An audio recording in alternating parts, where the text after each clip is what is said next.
Fala, meu bom, fala, meu querido, como é que você está? Eu estou ótimo. Olha só, irmão, é o seguinte, eu já falei pra mim mesmo, há muito tempo atrás, eu meio que eu desisti de discutir com um anarcocapitalista, né, com um libertário e tal, né? Porque no fim das contas, a conclusão que eu cheguei é que eles estão sempre certos, né? Não é uma pessoa assim que tu consegue provar que o cara tá errado, né? A mesma coisa vale com relação ao Bitcoin, né? Criptomoedas e tal. Toda a crítica que tu faça ao Bitcoin, a crítica às criptomoedas em si, você sempre vai estar errado. Eu nunca vi alguém postar uma crítica ao Bitcoin e o pessoal do membro do libertarianismo e das criptomoedas dizer que a crítica faz sentido, né? Sempre o cara que critica o Bitcoin tá errado. Sempre o cara que, mesmo que tu tenha uma boa crítica, né? Como por exemplo, tu poderia dizer que, olha, o Bitcoin, a criptomoeda, ele possui, especificamente ele, no Bitcoin, a característica deflacionária. A deflação, quando ela é muito grande, ela impede as trocas comerciais. Isso é um problema econômico que não existe só em criptomoedas, mas existe também, por exemplo, na economia do Japão, né? Claro, em um nível muito menor que o nível das criptos e tal, mas enfim, né? Você pode argumentar do problema da deflação pro cara e tal. Tu sempre tá errado, no fim das contas, né? Tu sempre tá errado. Então você não tem como discutir com esse tipo de gente. É a mesma coisa o libertário também, cara. Eu fazia vídeos, acho. Quanto tempo faz? Fazia vídeos, acho, uns 5 ou 6 anos atrás, respondendo libertarianismo, explicando e tal, que tá errado, blá blá blá. Sempre eu fui provado errado, né? Eu nunca nenhum argumento que eu dei pra esses caras, eles admitiram que eu tava certo, né? Então, não vai ser agora, né, que eles vão mudar de ideia, né? Até porque geralmente a maioria desses caras são jovens, e o jovem nunca tá errado. Já notou que o jovem nunca tá errado, né? Então, vai falar com o jovem sempre está correto, sempre está certo. Então, assim, muitos anos atrás eu até discutia com o libertário, né? Hoje em dia eu não perco meu tempo mais com isso, porque, que nem eu disse, não. Você discutir com alguém que nunca pode estar errado, o cara que está sempre correto, isso aí por si só é uma perda de tempo, né? Você deve buscar fazer outras coisas e tal. E recentemente eu tenho usado meu tempo mais para esculhambar o falso nacionalismo que está acontecendo no Brasil, né, que eu chamo de nacionalismo melancia, que não digo que fui eu que cunhei esse termo, né, mas eu acho que eu ajudei a popularizar o termo do nacionalista melancia, né. Esse termo era usado mais para um militar, né, tipo, que tinha militar melancia, então não fui eu que inventei esse termo, mas muito do nacionalismo que a gente tem hoje no Brasil é um nacionalismo desse tipo, né, que é verde por fora e vermelho por dentro, né, por isso que é melancia. E eu tenho usado o último ano, esse ano e o ano passado, para dar uma esculhambada nesses caras, né. Mas, né, no episódio de hoje, eu vou ter que voltar, né, ao negócio do libertarianismo, contra a minha vontade, né, porque tinham me pedido para falar sobre esse assunto. Porque um cara chamado Javier Milei, né, foi bem numas primárias lá na Argentina e queriam que eu comentasse sobre isso, né. A gente vai falar um pouco sobre isso no episódio de hoje. Mas antes eu quero te mostrar uma coisa, isso que não é uma propaganda, tá? Eu quero te mostrar uma coisa, tá? Esse site que tu tá vendo na tela, eu acredito que tu esteja vendo ele na tela, porque eu botei captura de tela, tá? Esse site que tu tá vendo na tela é um site chamado Google Trends, né? O Google Trends é um site onde você pode buscar tópicos específicos, né? Você pega os mecanismos de busca e você vê quantas pessoas estão falando sobre aquele determinado assunto. Tu já vai entender sobre isso no futuro. Olha que desgraça o 011 me ligando aqui, cara. Não vai me tirar minha concentração não, meu bom. Fica aí, né? 6h30, os caras estão ligando, os caras estão trabalhando até agora, bicho. Pra vender coisa, bicho. Mas enfim. Vou até botar meus óculos aqui pra eu conseguir enxergar melhor a tela. Então, o que é o Google Trends? É um site onde você pode pesquisar o que as pessoas estão pesquisando, né? Isso é um site aberto, você pode acessar. Vai lá no Google, escreve Google Trends e você vai chegar mais ou menos aqui onde eu tô, tá? Então você pode escolher um tema, né? Por exemplo, DayZ, né? Que é só um exemplo, tá? Eu não vou ficar falando sobre DayZ, mas é só um exemplo. Daí você vê, ó. Você pode escolher por pesquisar sobre DayZ no Brasil. Você pode pesquisar um limite de tempo, né? Na última hora, nas 4 horas, no último dia e tal. Eu deixei no último ano. E daí você tem categorias também, né? Você pode botar em games e tal. E aqui, olha, nessa parte aqui, que é interessante, você pode escolher a ferramenta de busca, né? Então você pode pesquisar a engine do Google, você pode pesquisar por imagens, por notícias, pelo Google Shopping e pelo YouTube, né? Que é a segunda ferramenta de busca mais popular do mundo, né? A primeira é o Google, é o Google mesmo, né? A pesquisa do Google, e a segunda ferramenta é o YouTube, que também é do Google, né? Bom, daí se você pesquisa algum assunto qualquer, você pode ver o interesse das pessoas ao longo do tempo aqui neste gráfico. Eu acho que o cara que está ouvindo como um podcast, eu acho que talvez esse cara não vai aproveitar muito o que eu tô falando aqui, tá? Depois seria talvez interessante tu assistir pelo YouTube, tá? Mas é o seguinte, vou esperar passar uma moto aqui.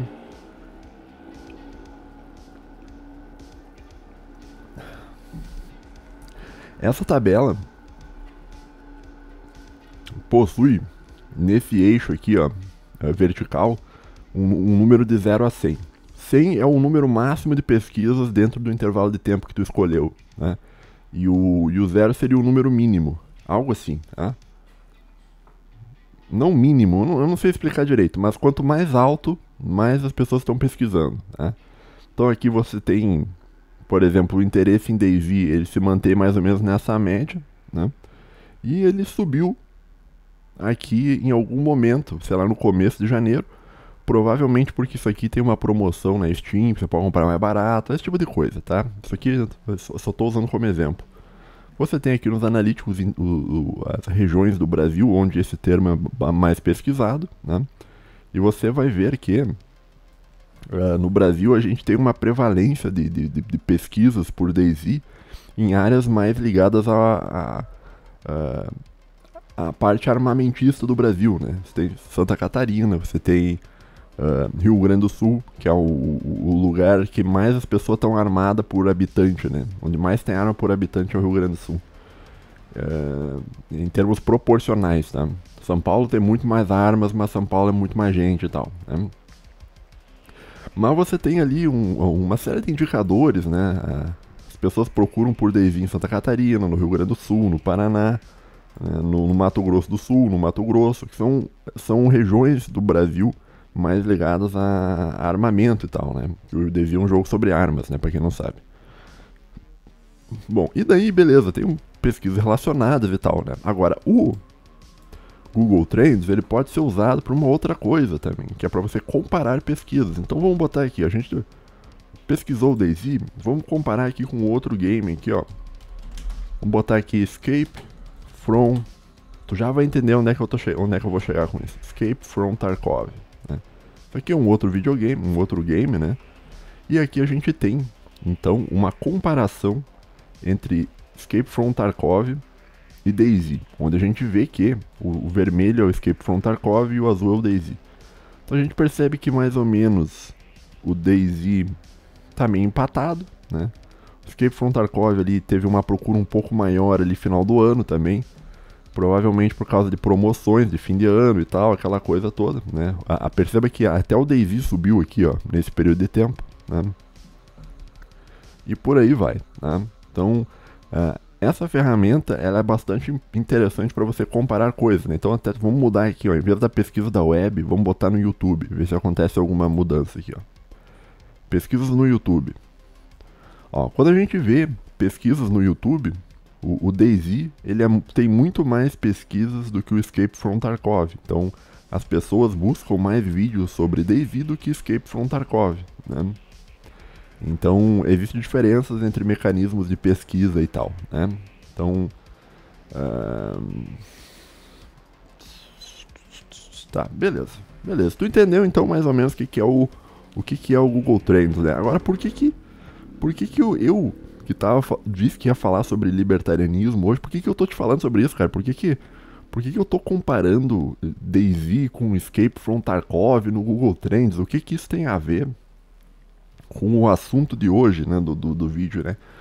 Bom, eu tava aqui parando, pensando e tal, né? Eu falei, cara, o que que aconteceria, né? Se eu pesquisasse o nome do Javier Milei no Google Trends. Então vamos fechar essa janela aqui do Daisy. Eu não vou deixar aberto por enquanto. E eu pesquisei aqui, ó. Javier Milei, membro da Câmara dos Deputados da Argentina. Mas acho que eu vou ter que pesquisar de novo, que eu queria pesquisar só o search term, né? Pesquisar search term é diferente do pesquisar a pessoa em si. Tem uma diferença, tá?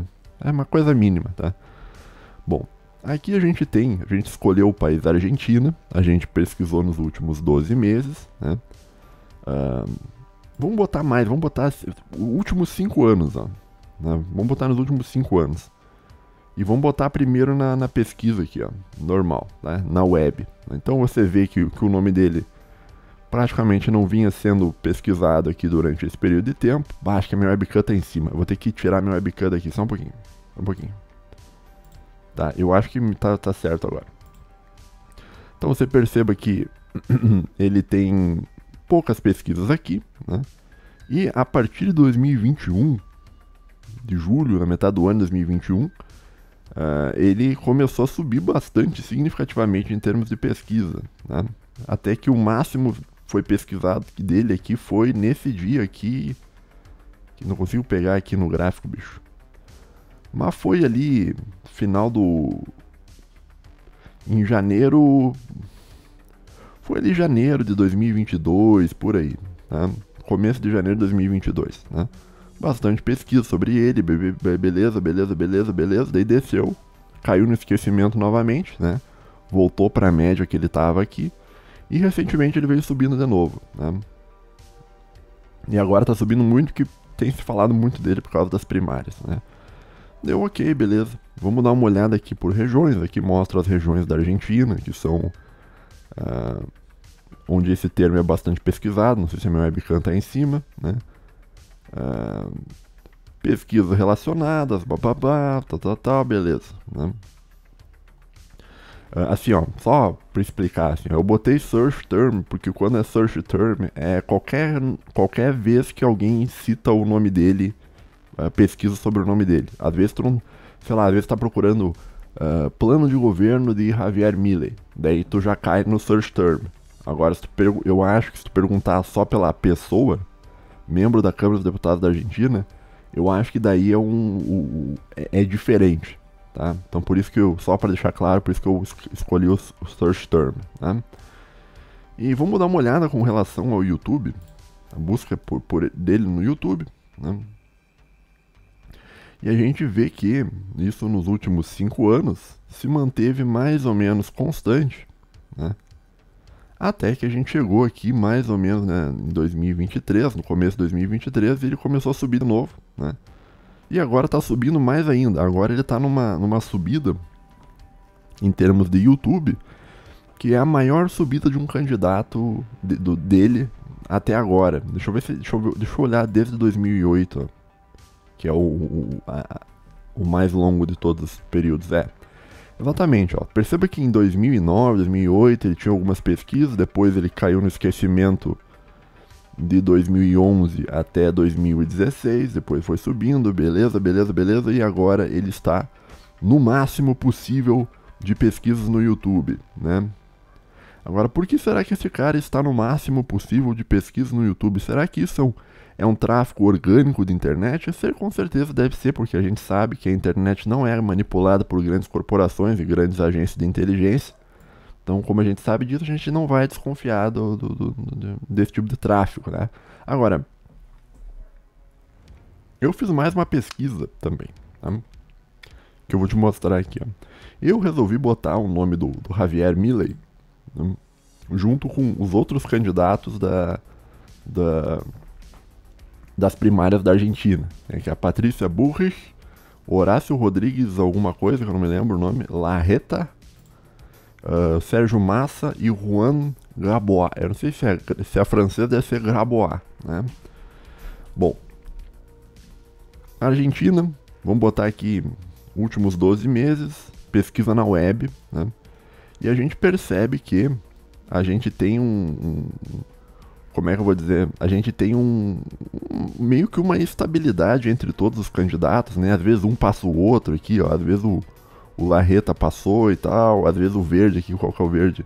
Sérgio Massa passou e tal. E a coisa foi indo, né? Tá? Mas aqui, misteriosamente, o senhor Javier Milei subiu para o topo das pesquisas aqui no dia 23 de abril de 2023. Né? Depois desceu, beleza? E aqui ele se manteve alto, ó. Ele pegou uma alta aqui, ó. Pegou um embalo aqui e se manteve alto, muito alto aqui. E só foi passado depois por dois candidatos, porque é o Juan Grabois e pelo Sérgio Massa. Né? Daí agora, recentemente, por causa das primárias, ele voltou aos assuntos comentados e ele tá o assunto mais comentado. Né? Isso aqui com certeza isso aqui me parece um tráfico orgânico. Né? Mas enfim. Você tem as diversas províncias e tal, você pode olhar por estado, né? Província é como se fosse um estado. Você pode olhar pelas províncias argentinas, onde as pessoas pesquisam mais ele, acho que o meu webcam está na frente, né? Vamos dar uma olhada no YouTube. Vamos ver quem está procurando esse termo no YouTube, né? Aqui a gente tem uma constatação bastante interessante, né, com relação ao YouTube da Argentina, né? Perceba que esse cara, ele é muito mais pesquisado no YouTube da Argentina do que os outros candidatos, né? Então ninguém pesquisa sobre o Sérgio Massa. Talvez aqui, ó, estão pesquisando um pouco, né? Ninguém pesquisa sobre o Juan Grabois também, né? Mas com relação a esse cara, o Javier Milei, as pesquisas dele, vamos botar de 2008 em diante aqui, ó, só pra gente ter uma base, ó. As pesquisas dele começaram a surgir um monte aqui, ó. Aqui a gente tinha bastante o Sérgio Massa, né? Mas tu perceba que, olha, aqui tá tudo alternando, ó. Parece que tá tudo normal aqui, ó. Né? Você tem um ou outro, às vezes, subindo um pouquinho, né? Que outro subindo também, Sérgio Massa, beleza. E aqui, em 2017, em diante, né? O senhor Javier Milei começou a ganhar de todo mundo em termos de pesquisa no YouTube. Tá? A gente está olhando no YouTube. Vamos dar uma olhada na pesquisa do Google normal. Na pesquisa do Google normal está um pouco mais equilibrado. Né? Então a gente tem ali uma alternância para lá e para cá. Né? O gráfico ele alterna. Né? Mas no YouTube a coisa está um pouco diferente. Né? Que estranho, né? Não sei. Time range, beleza. Mas a minha pesquisa não terminou aí não, cara. A minha pesquisa foi um pouquinho mais a fundo. Eu resolvi pesquisar o seguinte, olha. Bom, as pessoas, como o Javier Milei, ele é um cara... vai ver que as pessoas gostam dele por causa da ideologia dele. Ele é popular por causa da ideologia dele, né? Então, que ele é um cara mais liberal, libertário e tal, babá, né? Então eu resolvi pesquisar aqui também no Google Trends, na Argentina, quais são os termos liberalismo e o termo comunismo. Né? Nos últimos 12 meses aqui a gente vai ver que existe praticamente um empate entre liberalismo e comunismo dentro da Argentina. Né? O que demonstra aí talvez claro que ler gráfico é complicado, porque o gráfico tu pode ler ele de várias maneiras, existe toda uma hermenêutica de gráficos, né? Mas você percebe que com relação a ideologias, aqui a gente tem uma alternância meio igual ali, relativamente saudável, né? E daí eu fico pensando, né, cara, como é que um cara, tipo o Javier Milei, ele consegue ter tanta visualização, assim, tanta procura em YouTube, se as pessoas não estão procurando sobre liberalismo e comunismo, né? Vamos mudar aqui pro YouTube e ver como é que fica. Né? Ó, também equilibrado, né? Equilibrado. E aqui ele começou a subir o liberalismo. Tá? Vamos pesquisar um outro termo. Vamos pesquisar o fascismo aqui. Né? Bom, o interesse por fascismo, pelo termo do fascismo na Argentina, é muito menor que o termo liberalismo e comunismo. Né? Inclusive no YouTube. Né? Deixa eu ver se eu acho aqui na pesquisa da web. Então a gente tem aqui tá passando aqui um carro de fruta, vou ter que cortar na edição. Mas você tem diversas áreas onde isso é pesquisado na Argentina e papapá, né? O que eu tô querendo te mostrar, assim, o que me parece estranho é o seguinte, né? Parece estranho que as pesquisas sobre liberalismo, comunismo e fascismo, elas estão todas muito juntas, né? E agora, ultimamente, o liberalismo tá aumentando, né? Mas o Javier Milei, ele parece que ele subiu muito mais do que as pesquisas sobre o assunto. Ou seja, as pessoas estão pesquisando sobre ele, mas não estão pesquisando sobre a ideologia dele, né? E olha só, eu vou botar mais uma pesquisa aqui só pra tu. Eu sei que tu deve estar falando sobre isso. Ah, ele não é liberal, ok, tudo bem. Vou escrever libertarianismo aqui, ó. Libertarianismo. Search term. Pá. Aí você vê que as pesquisas por libertarianismo, é o verde aqui, ó, estão muito mais baixas do que todo o resto, né? Então ele é um libertário, supostamente um libertário, né? Mas ninguém no YouTube argentino está procurando sobre libertarianismo, né? Nem agora que ele conseguiu ter uma popularidade mais alta, ó. Vamos botar nos últimos meses aqui para ficar mais fácil de ver, ó. Nem agora que ele tá com a popularidade mais alta, tá? Ele é o azul aqui. Ainda assim, o cara não...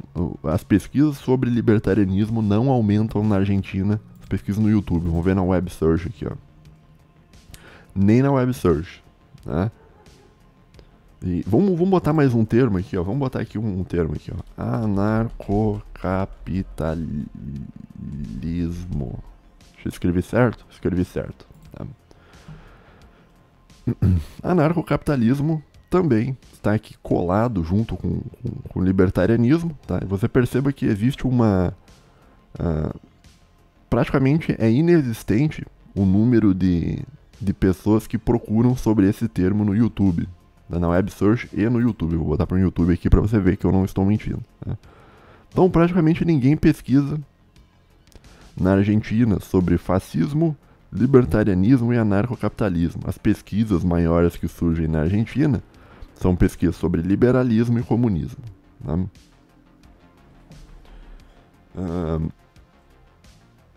Infelizmente o Google Trends ele só permite que você pesquise 5 termos ao mesmo tempo, tá? Então vamos pegar o que tem menos aqui. O que tem menos é o verde. O verde é libertarianismo. Vamos trocar por socialismo, que é uma palavra muito ampla, né? Eu não gosto de pesquisar por socialismo, porque socialismo é uma palavra muito ampla que cabe muita coisa, né? Socialismo é o verde aqui, ó.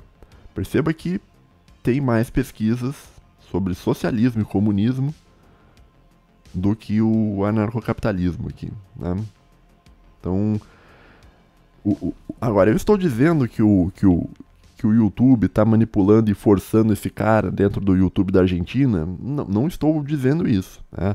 Só que o que eu tô querendo te mostrar é que me parece meio estranho o fato de que este cara, ele é muito famoso no YouTube, tá? Mas o assunto que fez ele ser famoso, que é ser libertário, não é um assunto pesquisado no YouTube da Argentina.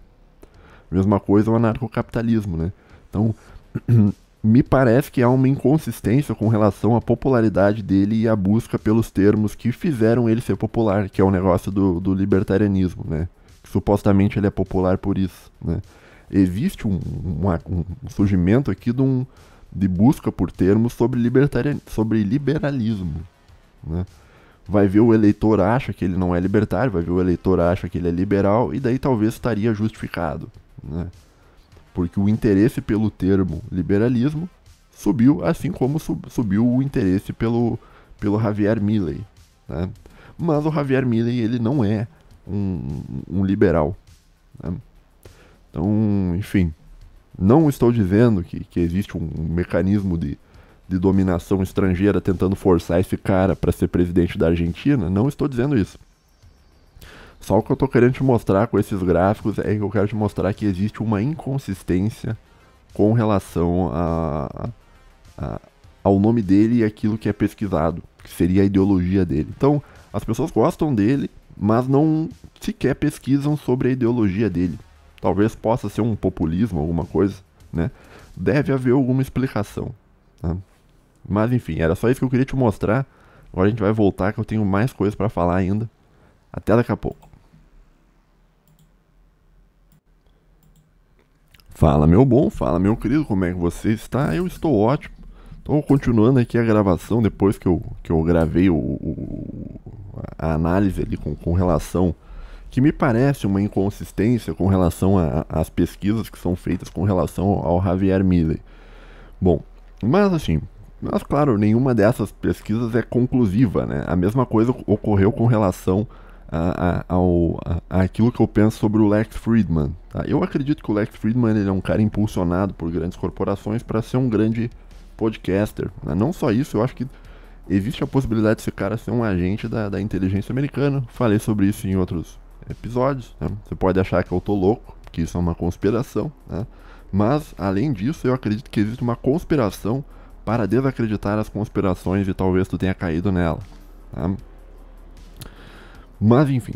Né? Então, tem aí tire a conclusão aí que você quiser sobre isso. Se você tiver uma boa explicação para isso, você deixa nos comentários. Né? No episódio de hoje eu vou falar um pouco sobre essa questão do Javier Milei, né? Mas eu vou dar uma volta bem grande, tá? Como sempre, até eu chegar nele. Tu vai ter que ficar ouvindo até eu dar toda a volta que eu dou, né? Eu costumo fazer isso, né? Mas vamos lá, né? Eu tava estudando essa semana sobre uma boa tática que é usada para se dominar países, né? Essa tática é uma tática bastante conhecida, né? Provavelmente tu já ouviu bastante essa frase, que é uma frase em latim, que a frase é divide et impera, né? Que traduzindo para o português brasileiro seria divide e governa, mas a gente fala comumente, a gente fala dividir para governar. Não sei porque o mundo acadêmico gosta de botar as coisas no infinitivo, né? Mas a tradução de divide et impera seria divide e governa. Seria o divide e governarás, algo assim, né? Mas a gente fala como só dividir para governar, né? Agora, eu estava pesquisando essa frase, porque é uma tática muito boa, né, de você dominar um país, e eu estava pesquisando um pouco quem que inventou essa frase, né, pô? Né? E o resumo da história, não vou me alongar muito, é que eu não achei quem inventou essa frase, né? Quem que surgiu com essa frase, né? Dividir para governar. O que eu achei é que ela se atribui ao Júlio César, né? Foi um imperador romano que existiu no século I a.C.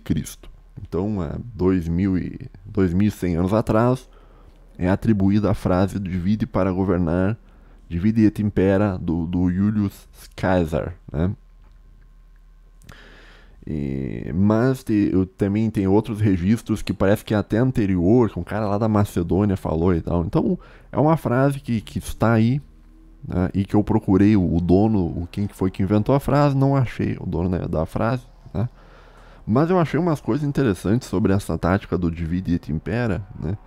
E uma coisa que eu achei bastante interessante quando eu estava pesquisando sobre isso, cara, é que existem atribuições do filósofo iluminista Immanuel Kant falando sobre o divide et impera num livro chamado A Paz Perpétua, né? E eu tava olhando também a Wikipédia dele, né? E o verbete da Wikipédia dele, do Kant, com relação a essa dividir para governar, o verbete da Wikipédia tá errado, né? Eles mostram assim, eles dizem, olha, eles dão a entender que o Kant ele tá apoiando a frase divide et impera, né? Lá no livro A Paz Perpétua. Só que não, na verdade não. De fato, o Kant cita essa frase, divide et impera, mas ele tá criticando a frase, né? Então, ele tá, na verdade, nesse livro do Kant, ele tá criticando uma separação de ética e política e tal, né? Umas coisas de filosofia aí que não interessa pra gente agora. Bom, caso você queira pesquisar aonde está essa frase do Kant, né, essas noções do Kant, ele vai falar isso, eu anotei aqui, ó, ele vai falar isso no livro A Paz Perpétua, tá? Isso está no final do livro dele, né? No final do livro dele tem 2 apêndices, e no apêndice 1, que na tradução que eu tenho está na página 100, ele fala sobre 3 princípios, né? Que um princípio se chama fac et excusa, o segundo princípio é si festi, nega, e o terceiro princípio é o divide et impera, né? Então o primeiro, que ele está criticando esses princípios e tal, mas ele diz o primeiro princípio, que seria um princípio político para a governança, segundo Kant, né, que ele não considerava bom, né, até onde eu entendo a filosofia do Kant, né, é fac et excusa, né? Tu primeiro faz uma coisa e depois se desculpa, né? Então, um governante é meio quase como se fosse um maquiavelismo, né? Eu falei quá várias vezes, né? Então é fac et excusa. Primeiro faz e depois se desculpa, né? E daí o segundo princípio é si festi nega, né? Se tu fez algo, no caso algo de errado, né? Você negue que fez algo de errado. Então essa seria a segunda dica. E o terceiro modo de você governar é de você dividir para governar, né? Divide et impera. Então seriam 3. O Kant tem citações sobre isso, tá? Eu não vou ler elas para ti, né? Porque eu sou um cara, né, sem rigor metodológico, então como eu não tenho rigor metodológico, eu não vou ficar lendo as citações para ti na tela do YouTube para tentar te passar a impressão que eu sei o que eu estou falando, sendo que na verdade, né, talvez eu não saiba nada, né? Mas a estética do rigor metodológico, do cara que lê, que fica lendo citação bibliográfica, né, é uma coisa que pega muito brasileiro, né, ou principalmente o Zoomer, né? O Zoomer vê um cara lendo uma citação bibliográfica, o cara, meu Deus, o cara tá lendo uma citação. Mas se você quiser dar uma lida, isso aí tá no livro A Paz Perpétua, que é um livro do Immanuel Kant, tem em português, inclusive, né? Tem em português bilíngue, português-alemão e tal, tem várias edições, tá? Na edição que eu tenho, isso está na página 100, no apêndice 1, acho que na 4ª ou 5ª página depois do apêndice 1, né? Que vai ter esses princípios, né? Faz e depois se desculpa. Se fez algo errado, negue que fez algo de errado e divida para governar. São os 3 princípios, tá? E é isso. Eu achei interessante que essa coisa do divide et impera tá lá no texto do Kant, bicho. Eu jamais imaginei que o Kant ia falar sobre isso, né? Mas isso já era uma coisa conhecida do Kant. É claro que já era, porque isso foi criado, supostamente, pelo Júlio César no século I a.C. Tá? Eu tô falando, tu já vai entender como isso chega na Argentina, tá? Fica aí, ouvinte.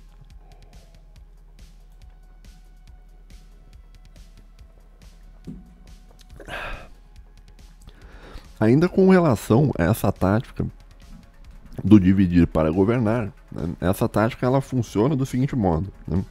Isso aqui é o que diz na Wikipédia do dividir para governar, tá? Mas é a mesma Wikipédia, né, que está errando no verbete do Kant. Então você tome isso com a sua conta em risco, né? Mas segundo o negócio do dividir para governar, isso funciona de 4 modos, né? Então a tática do dividir para governar funciona de 4 modos. Vou ler aqui os 4 para ti, né? Ponto 1. Criar ou estimular divisões entre os indivíduos, com o objetivo de evitar alianças que poderiam desafiar o soberano. Tá? Então aqui tu tem que se colocar na condição de soberano. Então tu vai dividir as pessoas para governá-las, né? E o primeiro ponto, o primeiro porquê você deve fazer isso é para evitar alianças entre as pessoas. Tá? Aqui em específico, no caso da Argentina, o soberano vai ser a elite dos comerciantes e tal. Uma elite internacional que existe aí. Então, de novo. 1. Criar ou estimular divisões entre os indivíduos com o objetivo de evitar alianças que poderiam desafiar o soberano. Né? Ponto 2. Auxiliar, promover e dar poder político àqueles que estão dispostos a cooperar com o soberano. 3. Fomentar a inimizade e a desconfiança entre os governantes locais. 4 e último, incentivar gastos sem sentido, que reduzam a capacidade de gastos políticos e militares. Tá? Então gastar que nem louco, né, para não ter meios de ação para se rebelar contra a vontade soberana. Agora, como a tática do dividir para governar funciona, se aplica aos estados modernos, né? Bom, aqui eu vou ter que me repetir em coisas que eu já falei em relação a episódios passados, mas é o seguinte, né? Existe uma grande ordem. Como é que eu vou falar isso sem pagar uma cesta básica? Existe uma grande ordem global que se estabeleceu do mundo depois do final da Segunda Guerra Mundial. Alguns dizem que foi até antes, tá? Mas depois da Segunda Guerra Mundial, uma ordem se formou, né? Se estabeleceu, né? E daí essa ordem que se estabeleceu no final da Segunda Guerra Mundial se consolidou no final da Guerra Fria. Tá? E aqui eu vou chamar essa ordem de ordem liberal. Né? Essa ordem liberal, ela é o mundo governado, o mundo do fim da história, lá se tu quiser pegar o termo do Fukuyama, mas é o mundo governado pela casta dos humanos que são comerciantes. Tá? Então aqui eu estou falando casta de humanos comerciantes, eu estou falando de... tem vários nomes, tá? Eu vou falar a casta dos comerciantes, tá? Mas tem vários nomes para isso, né? O pessoal da terceira posição tem um nome, que eu não vou dizer o que é. O pessoal da segunda posição também tem outro nome, que até dá pra falar, que é o negócio da burguesia, né? E assim por diante. Mas eu chamo, né, de casta dos comerciantes. Então, depois da Segunda Guerra Mundial, surgiu essa organização de casta de comerciantes e depois da Guerra Fria, esses comerciantes eles tomaram conta do planeta inteiro. Né? Agora, os comerciantes, a casta dos humanos que são comerciantes, eles conseguem exercer o poder deles através de uma moralidade, tá? Porque a moralidade ela é a base do poder político. Então, assim, a moralidade, que é a moralidade do atual sistema, é a moralidade da sociedade aberta. Tá? E o principal regime político que esses caras da casta dos comerciantes, da elite organizada dos comerciantes, preza é o regime democrático. Tá? Agora, por que eles gostam tanto do regime democrático, né? Por que um grande banco faz propaganda de LGTV e tal? Por que tem tanta... Sabe, por que existe um apelo tão grande ao regime democrático por parte dessas elites de comerciantes que controlam tudo? Bom, existe isso por quê? Porque a mídia, ela também é um comércio, né? E a mídia é o que forma a opinião das pessoas. Então, ao você fazer um país ser democrático, você está dizendo que a imprensa vai ser privada. E quando a imprensa é privada, esta casta de humanos comerciantes, né, e aí ela toma o controle da mídia, e tomando o controle da mídia, ela toma o controle da narrativa, e tomando o controle da narrativa, ela impõe uma moralidade de sociedade aberta, e impondo a moralidade de sociedade aberta, eles conseguem gerar o que chamaria moral ground, que seria um chão moral para a existência do mundo como o mundo existe hoje, que é o mundo onde esta casta de comerciantes está no topo. Tá? Então existe toda uma relação entre economia e moral e tal, né, que existe para defender a casta desses comerciantes. Quando eu estou falando casta comerciante, eu não estou falando... Preciso deixar claro que eu não estou falando em específico de uma religião em específica, tá? Eu estou falando de um modo de organização humano, tá? Então não é um apito de cachorro falar em a casta dos comerciantes e tal, né? Eu estou falando de um modo de organização da produção do planeta Terra inteiro, tá? Então o mundo ele se organiza desse modo, onde os comerciantes vão estar em cima e todo o resto, né, clero, militares, tudo que você imaginar, políticos, tudo vai estar abaixo em termos de importância. Né? Então o que importa, quem tem de fato o poder, é quem tem o poder cultural. Quem tem o poder cultural é aqueles que possuem a capacidade de mudar a opinião das pessoas, e quem possui isso é a casta do comerciante. Né? Tá bom? Não sei se tá tá claro o que eu tô falando, né? O que eu tô querendo te dizer é o seguinte, cara, é preciso que tu entenda, né, que a democracia ela existe não porque todo mundo acha ela linda e maravilhosa. Não, a democracia existe porque ela é útil para essa casta de comerciantes manter e adquirir o poder que eles têm. Tá? Por isso que eles defendem a democracia, porque a democracia é o melhor modo para eles conseguirem ter o poder que eles têm. Tá? Tomar uma aguinha aqui. Bom, a casta dos comerciantes possui diversos inimigos. Tá? A teocracia é um inimigo da casta do comerciante. O nacionalismo é um inimigo da casta do comerciante. O comunismo é um inimigo da casta do comerciante e tal. Eles têm vários inimigos ao longo do mundo e tal. Às vezes se aliam com eles, né, com os inimigos quando convém e tal. Mas isso é um assunto para um outro vídeo, né? A casta das elites comerciantes que controlam o mundo democrático inteiro, né, ela está localizada principalmente nos Estados Unidos e Europa. Tá? Mas não são os Estados Unidos e Europa, né, porque essa elite de comerciantes ela é uma elite apátrida, é uma elite sem nação. Né? Então, se tá ruim num país, ela pega e vai para outro país. Né? E ela faz mais ou menos o que o brasileiro gostaria de fazer com o Brasil, né? Muita gente do Brasil, tá ruim o Brasil, vou morar em outro lugar. Eu vou morar na Austrália. Eu vou na Austrália, Homero. Tá bom, vai na Austrália, Homero. Tá bom, vai. Quer ir pra Austrália, vai. É intancável, mas quer ir, vai. Né? Ou vou morar na Europa, Homero. Então, essa casta, ela faz a mesma coisa, né? Então eles possuem um monte de dinheiro e tal, e quando um país dá uma enfeiada, eles vão para outro país, né? E no caso, eles atualmente estão localizados nos Estados Unidos e Europa, né? Mas essa força, seria essa grande mão que controla todas as democracias, ela não tá só nos Estados Unidos e Europa, ela está em vários lugares, incluindo a Argentina, né? E bom, como essas forças agem atualmente no mundo, né? Elas agem através de um mecanismo, né, de controle, né, que é conhecido como Guerra de Quinta Geração, né, que possui vários nomes, né, dentro da Rússia, isso é chamado de guerra híbrida, né, e dentro da China é chamado de guerra irrestrita, né, Unrestricted Warfare. Tem até aquele livro do chinês lá, de dois generais chineses, né, que o nome é Unrestricted Warfare.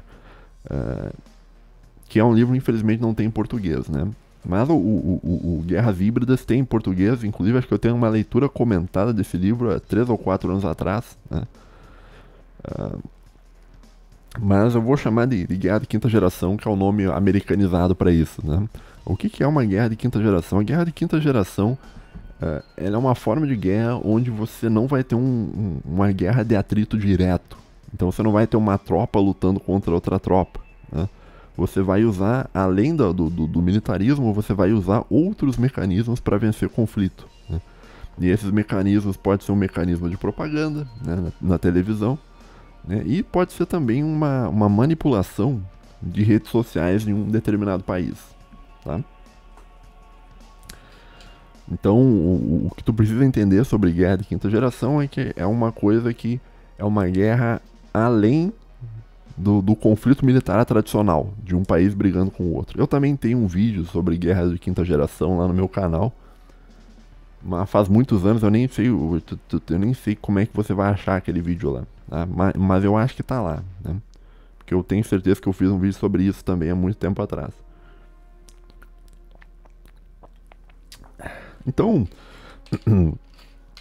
esses caras da casta dos comerciantes e a central de inteligência americana e tal, eles usam esse mecanismo de guerra de quinta geração para controlar países remotamente, de fora para dentro, né? E isso a gente vê que é usado em rede social, né? Então as redes sociais têm sido usadas para isso, né?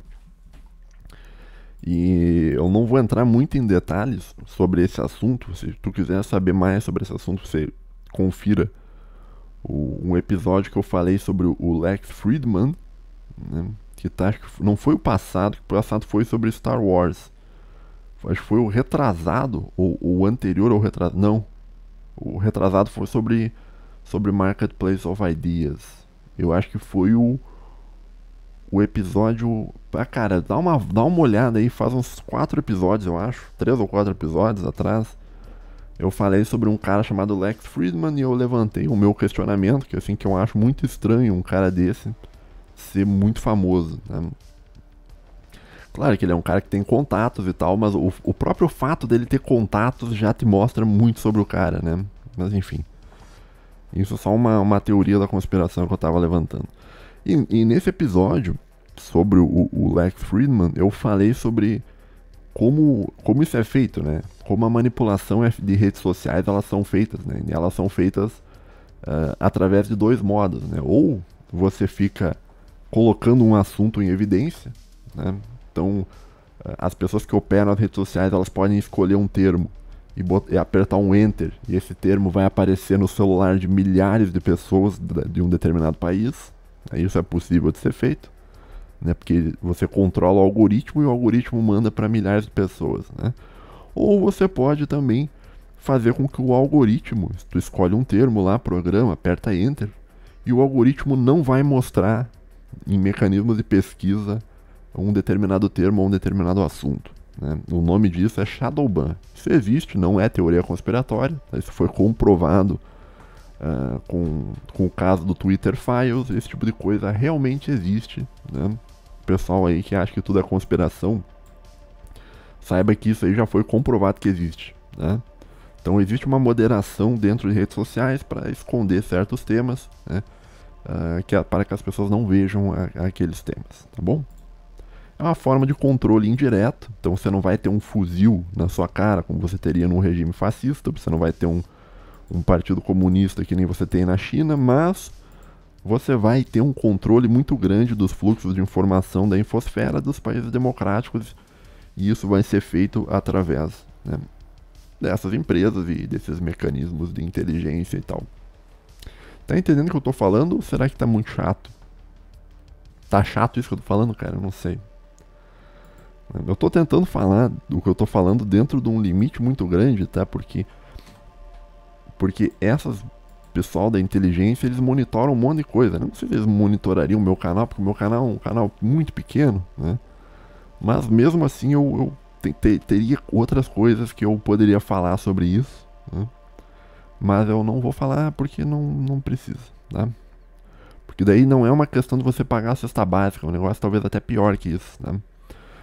Bom, então existe, pra tu entender, então existe toda uma literatura que comenta isso, lá o Guerras Híbridas, o Unrestricted Warfare, você tem generais americanos comentando sobre guerras de 5ª geração em artigos de revistas militares e tal. Isso não é uma loucura, tá? Isso não é uma teoria da conspiração. A parte sobre o Lex Fridman possivelmente ser um agente da CIA, ok, isso é uma teoria da conspiração, né? Que é uma desconfiança que eu tenho.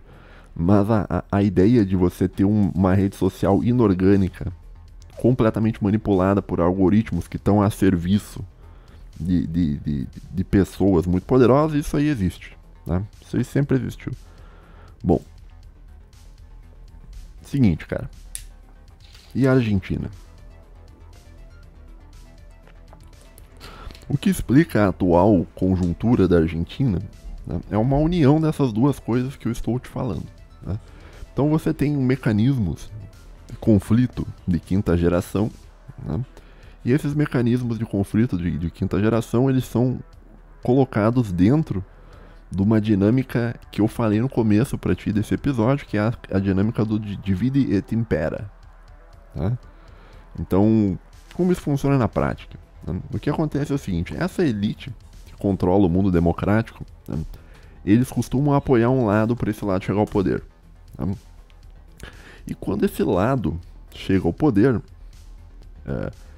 a preocupação dessas elites que controlam o mundo democrático é que esse lado ele não ganhe muita força. Então eles vão ter que conter o lado que eles ajudaram a chegar ao poder, né? Então você põe, sei lá, um governo de esquerda, e quando o governo de esquerda começa a ficar muito forte, tu derruba o governo de esquerda. Daí tu fortalece o governo de direita. Daí o governo de direita começa a crescer, começa a ficar forte, começa a se tornar um problema. Daí você derruba o governo de direita. E daí põe um cara de esquerda. Né? E essa dialética, é assim que funciona a dialética de esquerda e direita dentro do mundo democrático. Né? É um sempre tentando subir e sendo derrubado por aqueles que o ajudaram a subir. Né? E depois vai subir o outro lado também vai ser derrubado por aqueles que ajudaram ele a subir. Né? Agora, a tática do dividir para governar funciona desse modo porque, ao fazer isso, tá, tu sempre forma um governo fraco. Né? Então, é um governo no qual o vencedor nunca consegue aprovar nada. Né? Vai pegar o governo Dilma era um governo muito fraco, o governo Temer era um governo muito fraco, né? O governo Bolsonaro era um governo muito fraco, né? O atual governo do Lula é um governo também muito fraco. Né? Por quê? Porque o objetivo é deixar o governo fraco. Não, o objetivo das pessoas, da casta dos comerciantes, né, que controlam o negócio, é que não tem um governo forte. O governo forte ele é um problema, tanto se for para a esquerda, porque daí vira comunismo, quanto se for para a direita, porque daí vira fascismo. Né? Quanto se for para a parte religiosa, que daí vira uma teocracia, que também é um problema, porque a teocracia ela é antimaterialista e não serve tão bem a casta dos comerciantes. Tá? Vai pegar o mundo árabe, por exemplo, existe muitos comerciantes árabes, existe. Tá? Mas ainda assim o comerciante árabe ele está subordinado ao líder religioso. Né? Então o poder do comerciante dentro do mundo árabe não é absoluto. Então a teocracia em si é um problema também. Né? E funciona o seguinte, né? E eu vejo que isso tem acontecido muito na Argentina, né? Então, uma hora a esquerda dos caras ganha, e beleza, agora daí ganha. Não, porque agora vai, porque não sei o que e tal. Daí, esse pessoal que ajudou a esquerda a ganhar, fortalece o outro lado, e a esquerda não consegue governar, né? Daí a mesma coisa acontece com a direita, né? Quando a direita vence, né? O pessoal que botou a direita no poder começa a fortalecer o outro lado para enfraquecer a direita. E assim você tem uma alternância de governo onde nenhum desses governos consegue aprovar nada, nenhum desses governos consegue avançar nada. Então isso é uma forma de dominação, onde você divide entre esquerda e direita e faz eles brigarem, e através dessa briga você tem um enfraquecimento da população e aquele país como um todo não consegue prosperar. Né? Deixa eu ler o que eu escrevi aqui. Ó.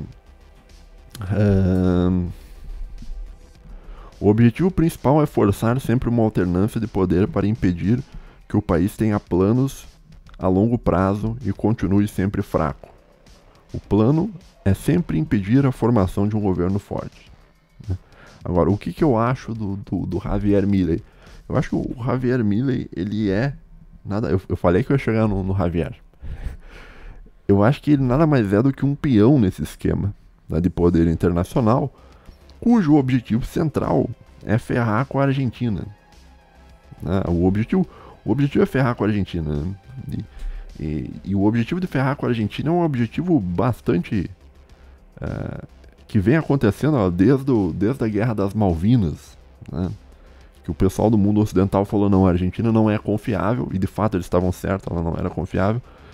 E tem tentado sabotar toda hora, e o modo de sabotar é você fazer essa alternância, onde não importa quem esteja no poder, esta pessoa não conseguirá governar. O plano é deixar os países ingovernáveis. E agora, quando botarem o Javier Milei, vai acontecer a mesma coisa. Né? Então vão botar ele no poder, supondo que ele ganhe, eu estou torcendo para que ele ganhe. Estou torcendo para que ele ganhe, né? Porque vai ser bem interessante se ele ganhar. Eu estou torcendo para que o Javier Milei ganhe. Né? Mas se o Javier Milei ganha, o outro lado vai ser fortalecido, né? Usando mecanismos de conflito de quinta geração, né? E a coisa vai desandar de novo na Argentina, como sempre. Né? Mas, com relação ao Javier, né? A bolha libertária tá como? Eu olhei essa semana, cara, uns canais libertários que eu acompanho, né? Sabe que eu gosto muito do canais do Ideias Radicais, né? O Ideias Radicais é um cara maravilhoso, um grande oráculo de sabedoria nesse mar de obscurantismo, assim, estatista, né? Um cara diferenciado, a gente tem que ser muito grato de ter grandes intelectuais aí no Brasil, intelectuais de altíssimo nível, né? Como Ideias Radicais. E eu assisti um vídeo que ele fez sobre o Javier Milei, bicho. O cara, tio, ele tava em um estado assim de ele tava num estado assim de felicidade, assim, de euforia e tal. Assista o vídeo do Ideias Radicais, tu vai ver o vídeo, cara, tu vai se sentir feliz no final do vídeo, assim. Tu vai assim, não, agora vai. Não, porque agora vai e tal. Não, não vai não, cara. Não vai, tá? Porque o plano é não ir, tá? Mas o ponto é o seguinte. Assista o vídeo lá do Ideias Radicais, tá? Ignora o começo ali, que ele diz que no começo do vídeo ele dá umas loucuras assim e diz que a economia de terceira posição é igual, é a mesma coisa que a economia de segunda posição e tal. Ignora essas loucuras, essas viagens e tal. O cara que não entende o que é um estado corporativo e tal, né? Mas enfim, isso aí é só detalhe, né? Mas existem diferenças econômicas muito grandes entre a segunda e a terceira posição, né? Em alguns casos, né? Mas enfim, eu não vou entrar nisso, isso aí é um outro assunto, né? Isso aí é um outro assunto, mas enfim. Ignore essas loucuras dele achar que a economia de segunda posição é igual à economia de terceira posição só porque as duas têm um Estado, né? Ignore isso aí e vê lá pro final do vídeo do Ideias Radicais, bicho. O Ideias Radicais, bicho, literalmente no final do vídeo, cara, ele tá, tipo, ele tem uma hora que ele chega a fechar o olho assim e começa a imaginar como vai ser a Argentina depois dos 4 anos do Javier Milei. Tipo, tu vê assim que ele tá, pô, o cara tá viajando assim, o cara tá num estado assim, em outro, ele fecha os olhos assim e ele para assim e começa a sorrir de olho fechado, imaginando quão belo e o mundo mágico, maravilhoso do anarcocapitalismo e pá. Tu vê assim que o Ideias Radicais ficou realmente feliz com isso, cara. Fiquei até feliz com o vídeo, assim. Eu falei, nossa, esse cara tá. Hoje o dia do cara tá maravilhoso, eu acho. Hoje o cara vai chegar. Tá tão bem, vai dar 2 carcadas na mulher dele, só porque o humor dele já deu uma melhorada, o cara já vai. Já a potência já vai lá 2 vezes, assim, 2 seguidas. E, pô, o Ideias Radicais estava muito feliz, cara. e não só Ideias Radicais, teve uns outros caras também, né? Bem mais viajante e tal. E tinha uns ANCAP até meio pé no chão, né? Que nem o Fernando Urrich. O Fernando Urrich, já falei sobre isso. Eu acho que talvez ele seja o único ANCAP, assim, que tu pode olhar pra ele, assim, e ver o que ele tá falando e levar o cara um pouco a sério, porque o Fernando Urrich, ele é um cara um pouco mais pé no chão, ele é um pouco mais sério, né? Mas no geral o resto é tudo autismo, os caras loucos no autismo e lá, quando o Ideias Radicais fechou o olho, assim, começou a imaginar a Argentina depois de 4 anos do Javier Milei, ele fechou o olho e falei, pronto, vai entrar no mundo mágico do anarcocapitalismo e vai ficar lá. E ele, porque não sei o que, porque o desenvolvimento econômico, vai dar tudo certo, não, porque agora vai e tal, né? E a bolha libertária, ela tá mais ou menos nessa vibe. Eles estão, não, porque agora vai ser uma grande revolução na Argentina. Meu Deus, ninguém esperava isso, agora vai e tal. Não, bicho. Sinto te tirar do teu mundo mágico maravilhoso do anarcocapitalismo. Sinto te tirar desse mundo, cara, pra te dizer que não, bicho, não vai. Tá? E tanto não vai, que nem eu disse pra ti, eu estou torcendo para que o Javier Milei vença. Eu quero muito que o Javier Milei vença. Eu estou torcendo para que o Javier Milei vença, porque a vitória do Milei, ela vai ser um grande aprendizado político pros libertários, tá? Porque eles vão ter um choque de realidade jamais visto na história do libertarianismo brasileiro. Não sei, no mundial também já estou dizendo muito, né? Mas vamos supor assim, o que vai acontecer? Vai acontecer o seguinte, supondo que ele vença, tá? Vamos dizer que aconteceu um milagre, assim, Jesus Cristo interviu, né? E o deus do libertarianismo, não sei qual que é o deus do libertarianismo, né? Não sei se é o Odin, né? Teria que perguntar aí pro nosso amigo Nilma. Se bem que o Newman não é mais libertário, né? Ele foi libertário uma época, né? E largou depois, né?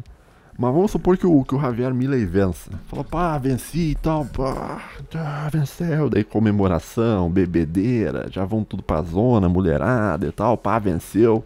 Vencemos, carro, vencemos. Daí o que acontece? Primeiro dia do governo ele vai chegar lá e vai, eu vou acabar com o Estado. Eu sou o ANCAP. Eu vou acabar com o Estado, né? Daí ele vai perceber uma triste realidade sobre a vida, né? Que é a seguinte: para você acabar com o Estado em uma determinada área, você precisa do quê? Você precisa da permissão do Estado. Para você acabar com o Estado, você precisa da permissão do Estado. Agora, quando a gente fala permissão do Estado, a gente está falando especificamente do estamento burocrático, né? E o estamento burocrático vai virar pro Javier Milei e falar: não, eu não quero que você termine com o Estado nessa parte, porque eu tenho meus brother aqui, a gente tá ganhando um dinheiro aqui, né? E você vai mexer no nosso esquema, né? E é melhor você não querer mexer no nosso esquema e fica na tua aí, Javier Milei. Senão você não vai terminar com o Estado. Daí o Javier Milei vai dizer: não, mas eu fui eleito, eu sou um ANCAP, eu fui eleito para acabar com o Estado. Daí ele vai até o povo e tal, e o povo argentino fala: não, precisamos, supondo que isso exista, né? Tô sendo positivo com relação ao Javier. Daí o povo argentino fala assim: não, precisamos acabar com o Estado e tal. Então o Javier Milei, por mais que ele tenha tido uma negativa do estamento burocrático argentino, ele tem um grande apoio popular, né? Então ele vai até o povo, né, para pedir apoio, para terminar com o Estado e tal, né?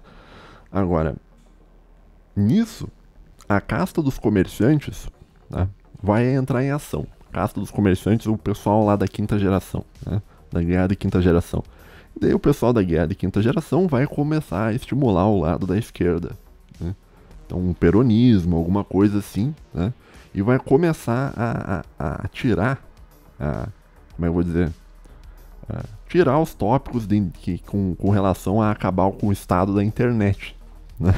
Então vai botar todo mundo, vai botar o Javier em Shadowban, vai botar os assuntos do Javier todos em Shadowban, né? E aos poucos, lentamente, né, ele não vai conseguir o apoio popular que ele quer e fim de governo, tá? Daí você formou um governo de um ANCAP que não vai conseguir fazer o mundo ANCAP, né? E vai ficar ali 4 anos sem conseguir governar, até que ele seja substituído por um outro cara que essa elite dos comerciantes quer, né? É nesse nível o negócio. Agora, supondo que, por algum outro milagre, além dele se eleger, né?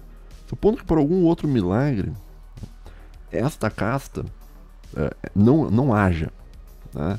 E deixa o cara livremente com o apoio da população, e o Javier tem um amplo apoio da população, né? Ainda assim, o nosso querido amiguinho Javier ANCAP não vai conseguir terminar com o Estado. Por quê? Porque o poder não está no povo. O poder está na mão de quem tem a caneta da burocracia, né? Então você pode ter um povo querendo acabar com o Estado, uma grande parcela do povo, que nunca vai ser uma grande parcela, mas uma maioria, sei lá, uns 60% do povo, que quer terminar com o Estado. Ainda assim, o estamento burocrático argentino, ele pode virar as costas pro povo e falar: não, a gente não vai terminar com o Estado. Não vai. E vai cagar pro povo, né? E você tem um exemplo bastante recente, que é o exemplo do governo Bolsonaro, né? Que ele entrou assim e falou: não, eu vou privatizar tudo, vou privatizar tudo, sou liberal na economia, conservador dos costumes, vou privatizar tudo. Chegou lá nas empresas estatal, falou assim: vou privatizar você. Daí os caras lá do centrão, do estamento burocrático, falaram: não, peraí, bicho, eu tô com meus esquemas aqui, tô com meus brother aqui, já arrumei emprego aqui, já indiquei diretoria, não sei onde. Você não vai ferrar com o meu esquema não, irmão. Você quer privatizar, vai privatizar outra empresa. E não, vou privatizar. Não, não vai não, bicho. E se tu começar a encher o saco, eu vou começar a conspirar contra você não vai aprovar nada no seu governo. Daí o Bolsonaro, tudo bem, então não vou privatizar, e não privatizou. E o Bolsonaro, mesmo tendo o apoio popular, ele falou, não vou privatizar agora, o povo quer que privatize. Isso foi mentira, não era todo o povo que queria. Mas uma boa parte do povo quer que privatize, e isso não importa, né? Os caras simplesmente não privatizaram, né? A mesma coisa vale com relação à Suprema Corte, né? A grande maioria do brasileiro não quer, por exemplo, que aborto seja liberado, mas os caras passaram lei. Passaram lei, e aí? E aí, e o povo? O povo é o povo, tá entendendo?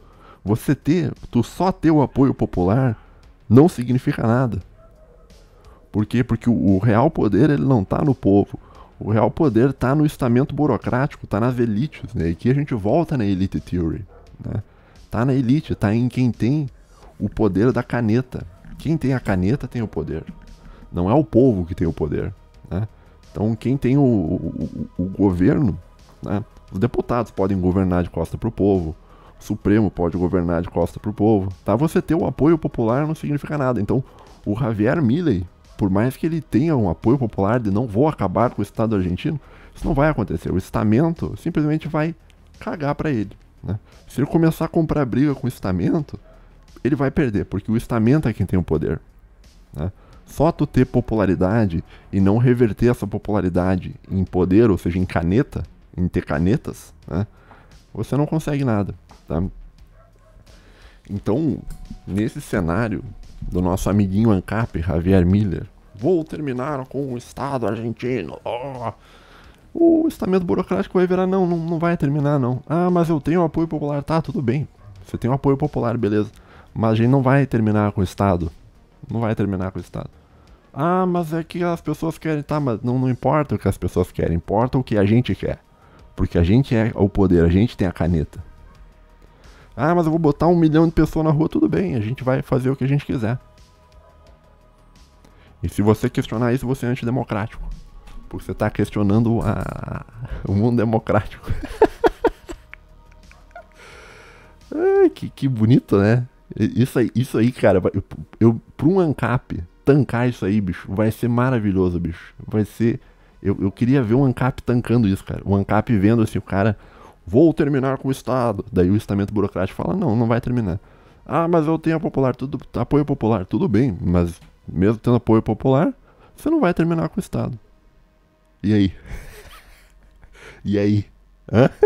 E aí, como é que faz? Vai fazer uma... Oh, sou um ANCAP. Vou fazer uma secessão. Vou separar. Sim, Deus, os caras mandam o exército. Nhau. E aí? O povo argentino acho que é um povo meio desarmado também, né? Eu tô louco. Então nem mecanismo de secessão tem. Então o sonho do ANCAP nunca vai acontecer, né? Mas voltando ao exemplo do Javier, né? Daí o Javier vai ter duas opções, né? Diante desse entrave perante o estamento burocrático, né? Que não vai querer terminar com o estamento burocrático, né? Ele vai ter duas opções. A primeira opção é ele governar os 4 anos sem conseguir terminar com o Estado. Vai tentar reduzir um pouco o Estado aqui e ali e tal, né? Vai brigar muito, talvez não vai conseguir nada, né? E no fim das contas, nos últimos 4 anos ele vai sair como um governo fake. Um governo que não conseguiu cumprir aquilo que ele queria propor, tá? E a segunda opção é ele meter um golpe. Dar um golpe, né? Só que eu não sei se o ANCAP teria condições para fazer isso, né? Porque a partir do momento que ele der um golpe e romper com o mundo democrático, né, ele vai ter que romper com os Estados Unidos e a Europa, né? E vai sobrar quem para ele negociar? Rússia, China e Brasil, né? Tu acha que o ANCAP vai querer negociar com Rússia, China e Brasil? Vai? Não vai, né? Não vai. Então, quer dizer... Por isso que eu queria que o Javier ganhasse, bicho. Eu queria que o Javier ganhasse porque seria um banho de água fria muito grande, assim, no anarcocapitalismo. Os libertários, bicho, eles iam ter um choque de realidade, cara, assim, porque daí eles iam entender que o poder não vem do povo, né? Então um ouvinte falou, o poder não vem do povo, o poder vem do topo. Agora eu roubei essa frase do ouvinte. O poder vem do topo, mas o topo é o quê? O topo é o estamento burocrático. É os caras que tem a caneta. Que tem a caneta pra fazer as coisas. Né?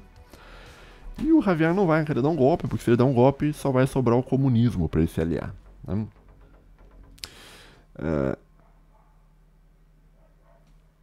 E assim, ó, tem mais uma coisa. Deixa eu ver quanto tempo eu já falei hoje. Isso aqui vai passar de 1 hora. Me desculpa, né? Mas vai passar de 1 hora. Eu olhei assim, cara, e eu tô vendo assim que os libertários estão muito otimistas. Os libertários estão... E é engraçado porque a grande maioria das pessoas que votaram no Javier Milei são crianças e adolescentes. Isso aí eu li nos comentários do... São adolescentes, são jovens, né? Eu li lá pelo menos estava assim lá nos comentários do vídeo do Ideias Radicais, né? Porque não, porque a juventude vai salvar a Argentina e tal.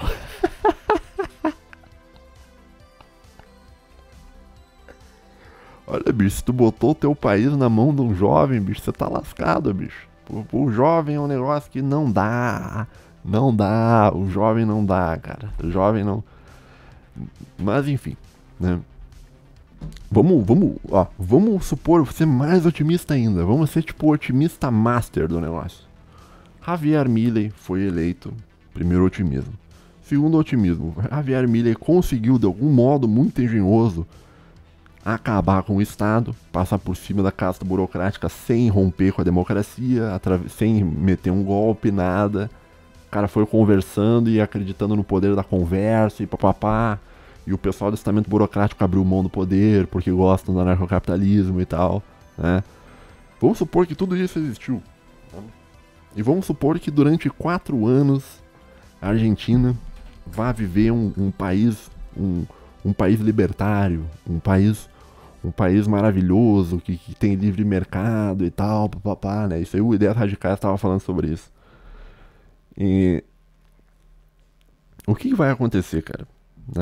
Na cabeça do Ideias Radicais vai acontecer uma grande mudança na Argentina, né? Que vai ter um grande crescimento econômico e tal. Isso me lembra muito o Mises, né? O Mises, ele tem um livro, que acho que até tem uma leitura comentada sobre esse livro no meu canal, que é um livro que volta e meia eu cito, porque é um bom livro, né? Não é uma Ação Humana, que também é um bom livro, mas é o Economic Policy Thoughts for Today and Tomorrow, onde o Mises, ele tinha uma fé muito grande na Argentina. Ele falava assim, não, a Argentina será um grande país, não, a Argentina vai dar bom, vai dar bom.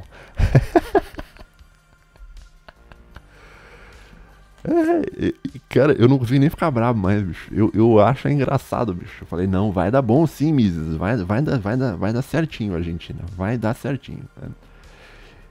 E o Ideias Radicais, ele tá com essa fé, né? Ele tá assim, não, se a gente acabar com o Estado da Argentina, com o Javier Milei, vai ter um grande desenvolvimento econômico e papapá. Eu tenho uma pergunta pra te fazer, meu bom. Supondo que você tenha muito dinheiro, né? Não muito dinheiro, mas você tem algum dinheiro, você tenha 10 milhões de reais. Né? E desses 10 milhões de reais, você tem 1 milhão de reais alocado para você fazer investimento externo, para você tirar o dinheiro do Brasil. E você viu o mundo anarcocapitalismo, o mundo mágico do anarcocapitalismo da Argentina, né? E você olha assim e você fala assim, tu fica olhando e fica pensando, vou investir na Argentina. A questão que eu te faço, aqui tu tem que ter um mecanismo de empatia. Se imagine que você tem 1 milhão de reais. Né? Se imagine que você tem 1 milhão de reais na sua conta para investir no estrangeiro. Você investiria na Argentina se ela fosse um ANCAP? Se ela fosse um ANCAPistão? Você investiria na Argentina? Não? Sim, investiria. Ah, tá, tu investiria na Argentina. Tá, me diz uma coisa, cara. Que garantia que tu tem que daqui 4 anos a Argentina vai continuar um ANCAPistão? Você não tem garantia, né? Por quê? Porque a Argentina, ela é um país que falhou como nação e ela é politicamente instável. Então uma hora os caras estão kirchnerismo, outra hora os caras estão Macri, agora depois 4 anos os caras vão virar libertário, anarcocapitalismo. Que garantia que tu tem de botar tipo um título de 10 anos na Argentina, assim, que tu põe 1 milhão pra resgatar 10 anos depois? Que garantia que tu tem que tu vai ser pago né? A garantia que teria se tu tivesse a garantia de que vai ser anarcocapitalismo durante os próximos 10 anos. Mas você não tem isso na Argentina. A Argentina é intancável, a Argentina é um caos completo, né, que muda toda hora na loucura, né? Então toda hora os caras mudam de regime, né? E mesmo que esse cara libertário conseguisse fazer 4 anos de libertarianismo na Argentina, ainda assim os próximos 4 são incertos. Você não saberia o que seria nos próximos 4 anos. E provavelmente você não investiria seu dinheiro na Argentina, mesmo que a Argentina tivesse se tornado um país libertário, né? Justamente porque é instável. Os caras podem pegar, você botou um milhão de reais aqui, mas você botou querendo se dar bem em cima do povo da Argentina. Agora a gente é kirchnerismo e a gente não vai pagar os juros que falaram pra ti lá no libertarianismo que iam pagar. A gente não vai pagar esse juro. Você é um abutre, né? A gente vai dar um calote aqui em você. Eu tô cagando pra você, tô cagando pro FMI, né? Esses dias eu ouvi um nacionalista, né, falando assim, meio preocupado assim com a Argentina, né? Não, a China tá investindo na Argentina e tal. Eu olhei pra ele assim, eu falei assim, mas que invista, né? Porque eu não gosto do governo chinês, né? E eu acho que o chinês ele tá cometendo um erro de investir na Argentina, né? Porque o argentino, quando ele achar que ele está sendo explorado, ele vai dar um calote na China, né? Só uma questão de tempo, né? Porque isso é o histórico da Argentina.